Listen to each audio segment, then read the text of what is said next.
शतक मारने के बाद भी नाखुश हैं केएल राहुल। केएल राहुल की इस नाखुशी के कई सारे कारण हैं, तो वीडियो में अंत तक बने रहिएगा क्योंकि आपको एक एक करके पता चलेगा कि ये केएल राहुल की जो प्रेस कॉन्फ्रेंस हुई है उसमें केएल राहुल ने अपनी नाखुशी क्यों जताई है। साथ ही में केएल राहुल ने यह क्यों कहा कि मैं अपनी पोजीशन तक को भूल गया था। और सबसे बड़ी बात, क्या भारत लीड्स टेस्ट मैच के 5वें दिन कुछ चमत्कार कर पाएगी या नहीं, इस पे भी स्पष्टि की है केएल राहुल ने। तो आप वीडियो में अंत तक बने रहिएगा और पूरी बात सुनिएगा।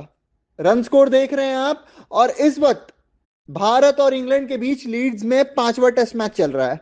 5वें टेस्ट मैच में आखिरी दिन कम से कम 350 का स्कोर चेस करना है इंग्लैंड को। और इसी से पहले जो केएल राहुल ने ऋषभ पंत की साझेदारी के साथ शतक मारी, वहां से इंडिया के लिए पूरा का पूरा मैच बदल गया।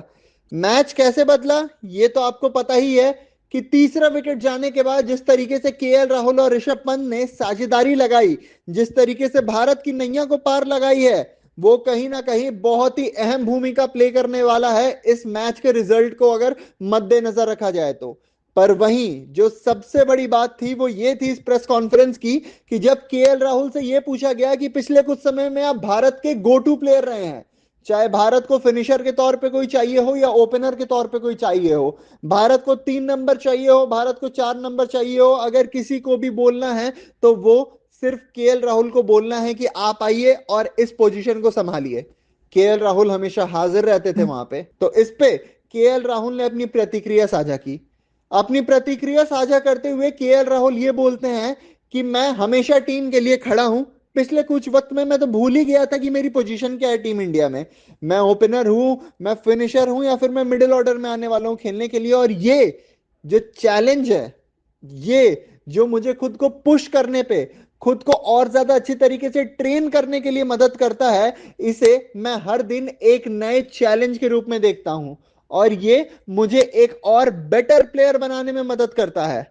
पॉजिटिविटी जो दिखाई यहां पे केएल राहुल ने, उससे ये साफ समझ आता है कि केएल राहुल को क्यों इंडिया का क्राइसिस मैन कहा जाता है, केएल राहुल को क्यों संकट मोचन कहा जाता है। आगे बढ़ते हुए जब उनसे यह सवाल पूछा गया कि बेन स्टोक्स के अंदर इंग्लैंड अब एक ऐसी टीम है जो बड़े टोटल चेस करने के लिए जानी जाती है, तो इंडिया का गेम प्लान क्या रहने वाला है, इस पे केएल राहुल ने अपनी प्रतिक्रिया देते हुए यह कहा कि आखिरी दिन जो होने वाला है टेस्ट मैच का, वो एक बहुत एक्साइटिंग डे रहने वाला है। हम अपने तरफ से पूरी की पूरी कोशिश करेंगे कि किसी भी तरीके से हम उनके 10 के 10 विकेट चटका पाएं। पर हमारे लिए जो सबसे ज्यादा जरूरी रहने वाला है वो रहने वाला है बॉलर्स की भूमिका। इसी के साथ जिस चीज पे केएल राहुल ने अपनी नाखुशी जताई, केएल राहुल जिस चीज को लेकर खुश नहीं लगे, वो यही था कि वो एक्सपेक्ट कर रहे थे कि जो उनके लोअर ऑर्डर के बैट्समैन थे, जो लोअर मिडिल ऑर्डर से जो बैट्समैन की शुरुआत होती है, जैसे करुण नायर हो गए, रविंद्र जडेजा हो गए, शार्दुल ठाकुर हो गए, ये वहां पे बैट से कुछ और रन जोड़ सकते थे टीम इंडिया के लिए, टीम इंडिया को 400 के आंकड़ा के पास लेके जाके खड़ा कर सकते थे। और इसीलिए केएल राहुल थोड़े से नाखुश भी थे।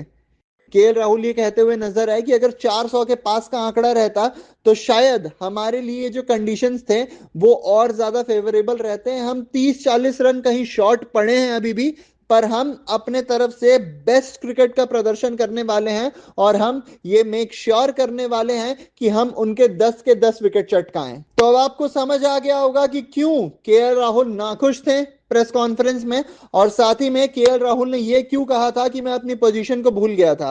अगर आप भी केएल राहुल को इंडिया का क्राइसिस मैन मानते हैं तो इस वीडियो को शेयर करना अपने दोस्तों के साथ बिल्कुल भी मत भूलिएगा। साथ ही में कमेंट सेक्शन में बताइएगा कि आखिरी दिन जो है टेस्ट मैच का, इसे कौन जीतने वाला है। और साथ ही में वीडियो को लाइक करके चैनल को सब्सक्राइब करना बिल्कुल भी मत भूलिएगा। अभी के लिए इतना ही, शुक्रिया।